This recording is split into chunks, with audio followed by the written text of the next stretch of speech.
Hey guys, before we start the video, I just want to say the Big Stack Podcast is almost at 15,000 subscribers on YouTube, and we just dropped the official episode number 2 talking about our most anticipated games of 2019, and that is live right now. So when you're done with this video, click on the link in the description box below and hit subscribe on that channel. Listen to episode number 2 because I think you'll really enjoy it.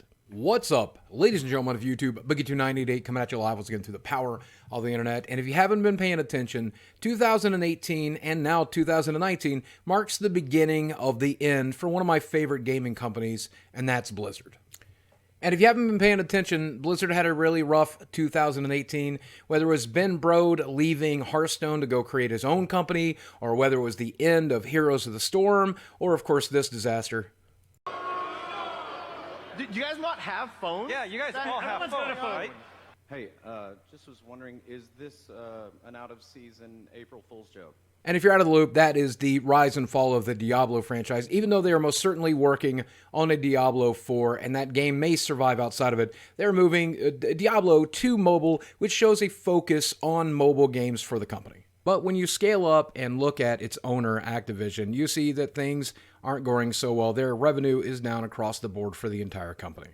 And all of this has led to not one, but 2 different CFOs choosing to leave Blizzard. Now, one kind of got fired, and it looks like he got sniped by Netflix. Spencer Newman, who is the chief financial officer at Activision Blizzard, basically got fired, even though they said it was unrelated to the company's financial performance. He actually was hired by Netflix just a few hours later. And it looks like, based on the rumors, the reason he was fired is because he had a no-compete clause. He was not allowed to even interview with another company, and instead he went ahead and interviewed with Netflix, not knowing whether or not he would get the job, presumably, and Blizzard heard about that, and that's the reason they fired him.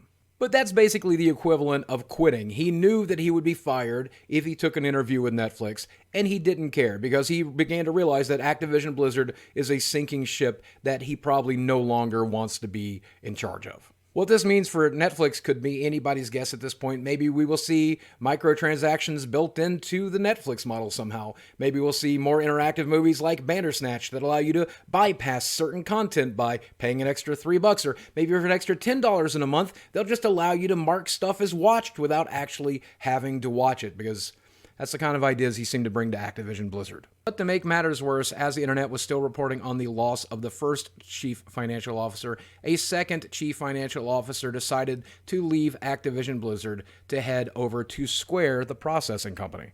And while Amrita was working at Blizzard, she had one very specific motive in place. And no, it wasn't about making video games better or more accessible or greater or doing anything like that. It was all about cutting costs. And when Amrita moved from Activision to Blizzard, she held a meeting basically saying that it was time for people to start reining in their spending.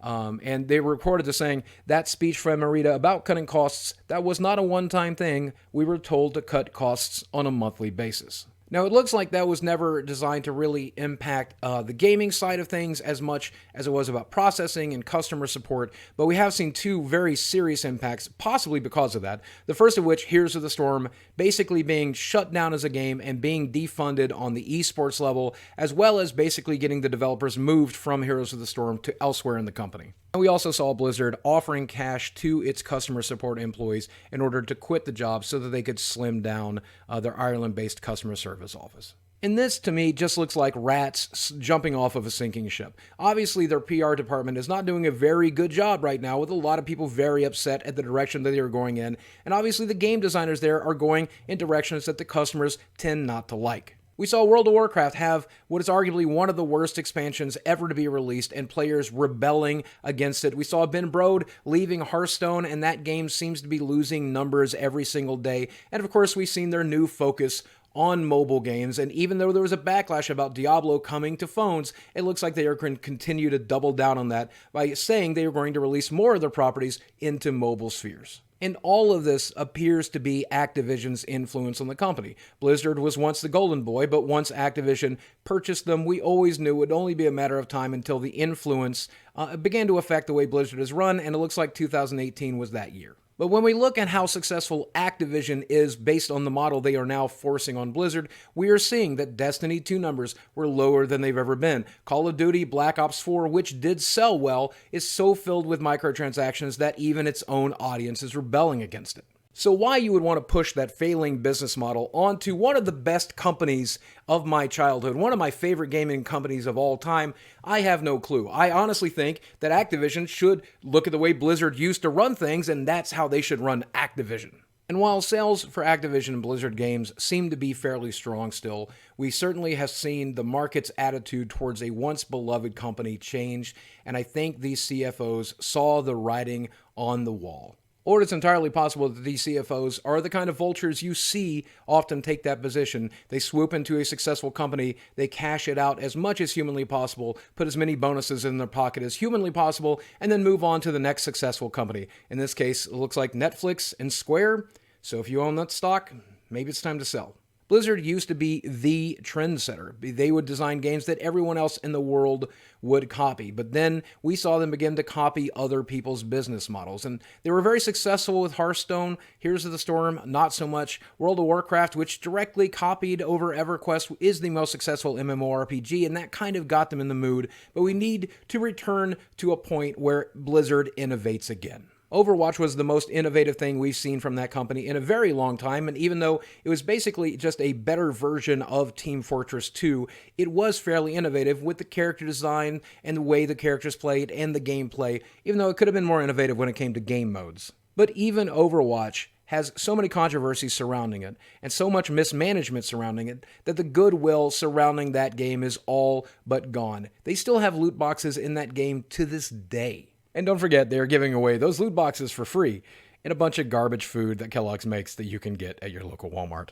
Just something about seeing Mercy on a Pringles can really awakes my inner Francis. It really does. But unlike EA, I don't think it's too late for a company like Blizzard. I think if they shift their position and start building goodwill again, they could rebuild. Overwatch going free to play this year is most likely to happen if they change the business model with the loot boxes to allow me to just buy the skins I want and have limited time skins. I think that would be a huge step in the right direction. They are working on vanilla servers for World of Warcraft, and hopefully that is something that people will actually embrace and enjoy. And if they launch that correctly and do it correctly, I could see that regaining a lot of goodwill. The long-awaited Warcraft 4 is apparently never coming, but we are getting a remake of Warcraft 3, an update to it, which I'm pretty excited about. I will purchase that game again, and if they don't heavily monetize it and allow people to enjoy the custom games the way we used to back when that game was brand new, hopefully that will win a lot of people over as well. And when it comes to one of my most beloved games of all time, Hearthstone, I honestly don't know anymore. There's now actual competition with Magic the Gathering Arena on the market, so I don't know what they can do. They definitely need to be way more generous because Hearthstone still continues to be one of the most expensive games I have ever played, and they need to rectify that.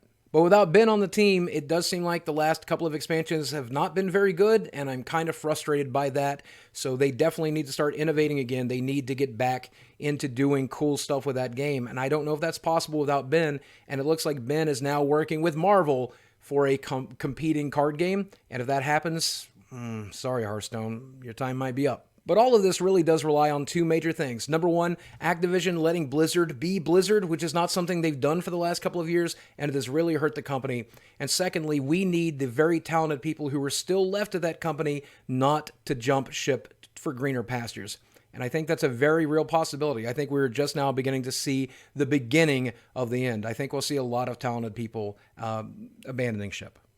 But that's just one man's opinion. I could be wrong, and I know you're going to let me know in the comments section below if I am, so correct me if I've made any mistakes in here, which I do occasionally. I'm not afraid to admit it. As usual, guys, do me a favor. I'm going to link to my podcast channel. It's going to be in the description box below and probably up here as well. Check out our latest episode. I think you will enjoy it. Let me know what you think about Activision. Let me know what you think about Blizzard. Let me know what you think about the games they've been releasing lately, and I'll be looking forward to hearting and reading those comments. Guys, as always, thanks for watching. I love you very much, and I'll speak with you again soon.